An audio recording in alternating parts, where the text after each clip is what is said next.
Hello friends, आप देख रहे हैं आपका चैनल शेयर बाजार विद आयुष। और दोस्तों, बात करेंगे इस वीडियो में किसके बारे में? अमांता हेल्थ केयर आईपीओ के डे फर्स्ट सब्सक्रिप्शन के बारे में। किस तरीके का सब्सक्रिप्शन देखने को मिला पहले दिन, इसके बारे में इस वीडियो में हम समझेंगे। ये जानेंगे कि आईपीओ को किस तरीके का रिस्पांस मिलता हुआ देखने को मिला है। क्यूआईबी, एचएनआई, रिटेल, राइट, तीनों कैटेगरीज की तरफ से किस प्रकार का रिस्पांस आता हुआ दिखा है। तो आप लोग देखिएगा वीडियो को पूरा ज़रूर, लेकिन उससे पहले अभी तक अगर आपने चैनल को सब्सक्राइब नहीं किया है तो ज़रूर सब्सक्राइब आप लोग कर लीजिएगा। तो दोस्तों, अमांता हेल्थ केयर आपको पता ही, जैसा मैंने कहा, आज से ये आईपीओ ओपन हुआ है और अब 2 दिन और बचे हुए हैं, 2 एंड 3 ऑफ सितंबर, जब आप इस आईपीओ में पैसा लगा पाएंगे। 10 रुपये की इस आईपीओ की फेस वैल्यू है। 120 से 126 का प्राइस बैंड है। ये बात ध्यान रखिएगा अगर आप आईपीओ में अप्लाई कर रहे हैं और फर्स्ट टाइम किस आईपीओ में अप्लाई कर रहे हैं, आपको नहीं पता ये इन्फॉर्मेशन, तो हमेशा दोस्तों जब प्राइस बैंड इस तरीके से लिखा हुआ है कि 120 टू 126 है, तो क्या मैं 120 पे भी लगा दूँ, 121 पे भी लगा सकता हूँ, क्या 122 पे भी लगा सकता हूँ? The answer is no. आपको अगर अप्लाई करना है तो सिर्फ अप्लाई करना है on the upper price band which is 126। हमेशा एक बात ध्यान रखिए, कंपनी प्राइस बैंड ज़रूर 120 लोअर और अपर दोनों देती है, बट ऐसा नहीं होता है कि आप अगर लोअर प्राइस पे लगाएंगे तो आपको अलॉटमेंट मिल जाएगा। हमेशा एक बात ध्यान रखिए, कंपनी ने सबसे पहले देखिए एंकर्स को कहाँ पे एलोकेट किया।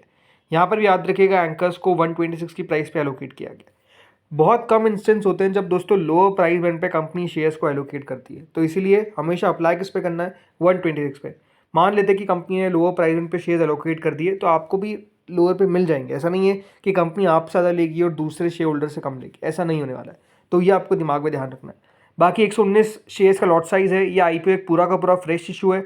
बहुत ही छोटा आईपीओ है, मात्र 126 करोड़ का, और दोनों एक्सचेंजेस पे लिस्ट होगा, चाहे वो बीएसई हो या फिर एनएसई। दोस्तों, इस आईपीओ में एक लॉट में लगाने के लिए जैसे आपको बताया 119 शेयर मिल रहे हैं, इसके लिए आपको 14,994 रुपीज़ पे करने पड़ेंगे। रिटेल में आप मैक्सिमम 13 लॉट तक अप्लाई कर सकते हैं, यानी कुल मिलाकर 1,94,992 रुपीज़ आपको पे करने पड़ेंगे। फिर अगर आपको इससे ज़्यादा शेयर चाहिए तो फिर आपको अप्लाई करना पड़ेगा in the small HNI category, जब पर मिनिमम 14 लॉट्स होते हैं। फिर जो मैक्सिमम लिमिट होती है यहाँ पर वो ऑलमोस्ट 66 लॉट्स की होती है।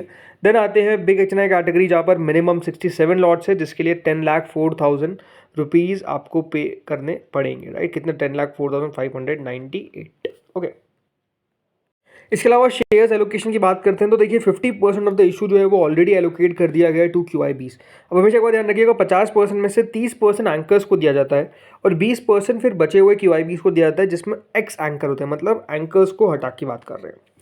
इसके अलावा एचएनआई कैटेगरी आती है, जहाँ पर सब टोटल मिलाकर 15% एचएनआईज को हिस्सा दिया जाता है। बिग एचएनआईज को दिया जाता है दोस्तों जिनकी बिड अबाउट 10 लाख होती है, 10%, विच इज़ टोटल मिलाकर 600, याद रखिएगा, अलॉटीज रहते हुए देखने को मिलेंगे। एप्लीकेशंस को अलॉटमेंट लगेगा। फिर आती है स्मॉल एचएनआई कैटेगरी, जहाँ पर 5% लोगों को अलॉटमेंट मिलेगा, विच इज़ ओनली 300। फिर आते हैं रिटेल कैटेगरी पे। रिटेल कैटेगरी में 35% हिस्सा दिया गया है, 35 लाख शेयर दिए गए और कुल मिलाकर 29,411 लोगों को अलॉटमेंट मिलेगा। तो याद रखिएगा इतने इतने अलॉटमेंट होने वाले हर एक कैटेगरी के अंदर। चलिए बात करते हैं सब्सक्रिप्शन पे। तो पहले दिन के अंदर दोस्तों जो क्यूआईबी कैटेगरी है वो कह सकते हैं नॉनलेस कुछ भी लगाते हुए नजर नहीं आए। 4% अगर क्यूआईबी भर रहा है तो मतलब कुछ भी पैसा नहीं आया।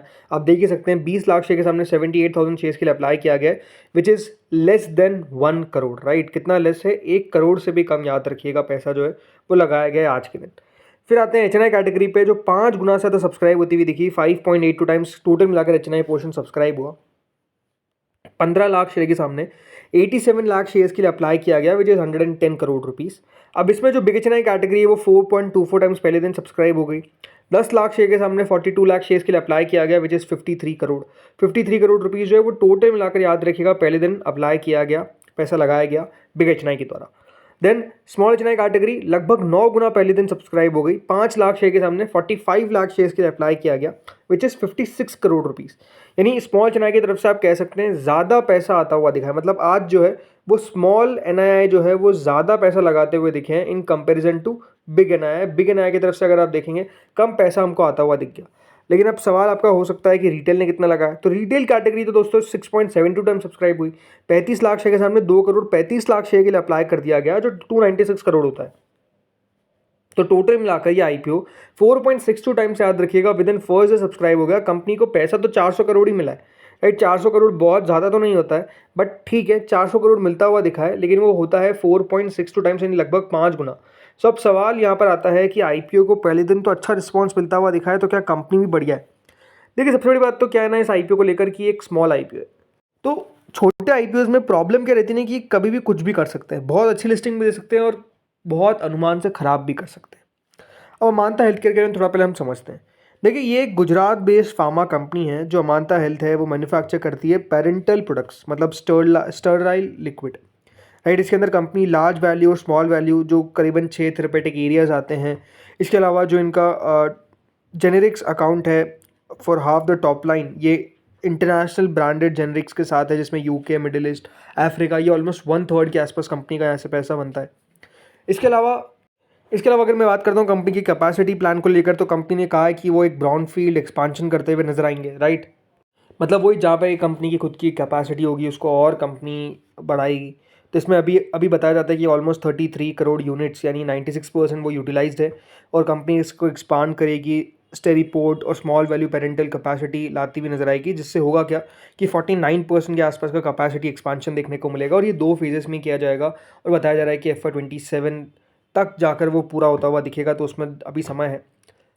कंपनी की अगर हम बात करते हैं नंबर्स को लेकर, राइट, तो कंपनी के नंबर्स आपको दिखेगा कि कुछ खास, मतलब नंबर्स में आपको ऐसा लगेगा कि नंबर्स क्या बात हो रही है। मतलब ओवरऑल अगर आप रेवेन्यू ग्रोथ देखेंगे तो रेवेन्यू ग्रोथ नहीं दिखी। जैसे कि 262 करोड़ का रेवेन्यू था इन FY23, फिर उसके अगले साल 281 करोड़ का हुआ, देन 276 करोड़ का हो गया, यानी डिक्लाइन देखने को मिला रेवेन्यू में लगभग 1-2% के आसपास का। लेकिन जो कंपनी का मुनाफा था वो ज़रूर बढ़ा, 2 करोड़ का घाटा, 3 करोड़ का मुनाफा, फिर 10 करोड़ का मुनाफा, तो कंपनी का मुनाफा तो बढ़ता हुआ दिखा। लेकिन स्टिल प्रॉब्लम क्या है कि जो टॉप लाइन है वो बढ़ नहीं पा रही है, राइट। पिछले 3 फिस्कल ईयर में आप देखिए कोई भी आपको ग्रोथ देखने को नहीं मिली है। टॉप लाइन मतलब रेवेन्यू, ये सब, राइट।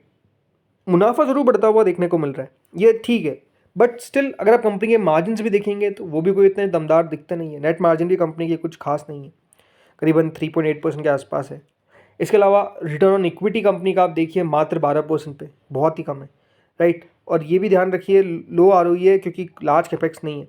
सो प्रॉब्लम क्या है कि प्रॉब्लम कंपनी की बैलेंस शीट को लेकर भी है। मतलब डेट टू इक्विटी आप देखिए 2 के आसपास का है। सो आप समझिए कि कंपनी के ऊपर कितना ज़्यादा डेट है। कंपनी का जो डेट टू इक्विटी है, हमेशा एक बात ध्यान रखिए, ratio should be less than 1 या फिर 1 अगर आपको एक हायर एंड पे जाना है। बट यहाँ पर दोस्तों डेट टू इक्विटी 2 के आसपास है।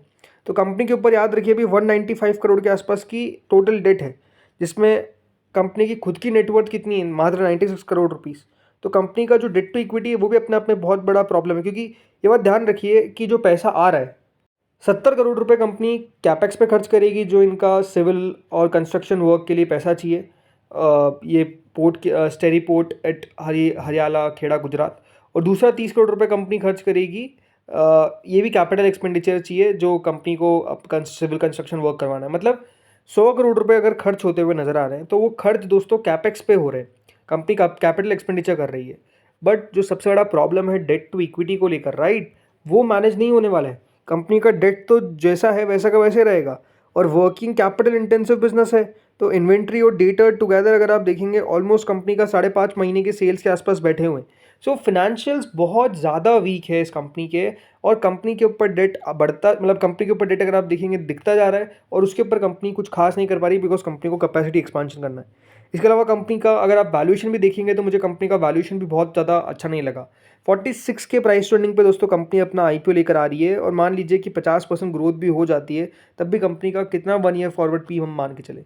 सो ओवरऑल बात क्या है कि देखिए कंपनी का IPO भी स्मॉल है, और आई डोंट फील कि देखिए कंपनी में बहुत ज़्यादा दम मुझे नज़र आया।